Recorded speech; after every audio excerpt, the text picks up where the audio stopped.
Сайн мэцгэнөө та бүхэн тэгээд дахин уулзч байгаа таатай байна. Намайг Энхотын сарын гэлгээд би Өмнөг аймгийн 3 тусмын 10-ын А ангийн сурагч байна. Өнөөдрийн хэрэглээ маргааш амьдралд нөлөөлөх сэдвийн дор илтгэлээ танилцуулахад бэлэн боллоо. Өнөөдрийн хэрэглээ маргааш амьдралд нөлөөлөх бидний одоо өсөж төрж одоо өдрөөс өдөрт хөгжин дэвчсээр байгаа Өмнөг аймагт минь мэдээж сайн хажуугаар сар гихчээр тулгамдж байгаа асуудлууд гэсэн мөн байгаа шүү дээ. Тэдгээр асуудлаас би энэ удаа цөлжилт гэдэг ерөнхий сэдвийг сонгож авсан байгаа. За цөлжилт нь болохоор юуны төрөнд хүн уур амьсгалын өөрчлөлт болон хүний үйл ажиллагааны улмаас үүсч байгаа. Энэ нь манай Өмнөг аймагт маш их өндөр хувийг эзэлж байгаа шүү дээ. За тэгвэл бид цөлжилтийн хувийг хэрхэн багасгах вэ?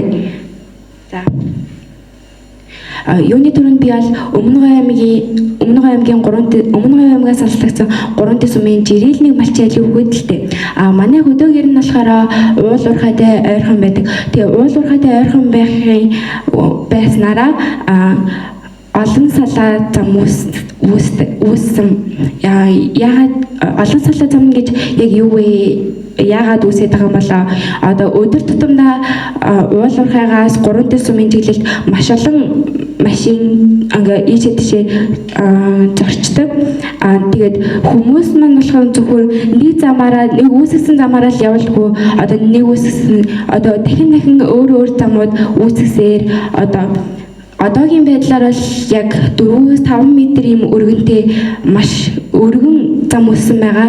За энэ өргөн зам нь болохоор ойр орчмын малчин өрөх ан амьтад мөн бидний хамгийн ерөнхий сэдэв болох цөлжилтэнд маш их нөлөө үзүүлж байгаа. Одоо манай мал чинь өдөр тутамдаа бэлчээртэй гараа бэлчээрлэхэд тийм 4-5 м өргөнтэй тийм өргөн замыг гаталж гарах хэрэгтэй болдог. За энэ нь болохоор маш хүндрэлтэй. Одоо жишээ нь манай аав гихтэл өдөр болгон малаа заавал тийм тэр замаар аюулгүй гатлуулах тийм шаардлага гардаг. Уул нь бэлчээр нь ойрхон чисэн тийм олон салаан зам байгаа болохоор наашид тийшээ гарч чадахгүй өглөө бэлчээхдээ бэлчээрлүүгээ явж чадахгүй тэндээ машинуудад хаагдаад ингээд зогсчдаг. Тэгээд манай аав болохоор заавал тэрийг ингээд гаргадаг. Тэгээ буцаад орой гэрлүүгээ манай мал бэлчээрлж ирэхдээ дахиад тэр замыг гатлах хэрэгтэй болдог. Тэгээд дахиад тэр замынхаа цаана гацаад үлдчихдэг. Тэгээд тэрийг нь бас заавал ингээд өдөр тутамдаа хүний үйл ажиллагааны улмаас ингээд тийм бэрхшээл тулгараад байгаа. Тэгээд үүнийг хэрхэн шийдвэрлэж болох вэ гэд би бодож үзсэн л дээ. Одоо Өмнөг аймгийн чиглэл засмал зам тавьсан шүү дээ. Тэр нь ингээд аюулгүй зорчих, 50 замаар зорчих, аюулгүй хурдан шуурхай хүрэх тийм сайн үр дүн гарсан. Үүнээс бид үлгэрлээд яагаад одоо 3 тусмаас уурхайн чиглэлд засмал зам тавьж болохгүй гэж. Одоо засмал зам тавьснаар одоо манай мал нэг замаар л явна. Тэгээд тоос жил багасна. Тэгээд мөн хөрс олон салаа замаас болоод ургамлын үндэс гимтснээс болоод тэгээд цөлжилт үүсэж байгаа шүү дээ. Тэрийг нэг засмал зам тавьснаар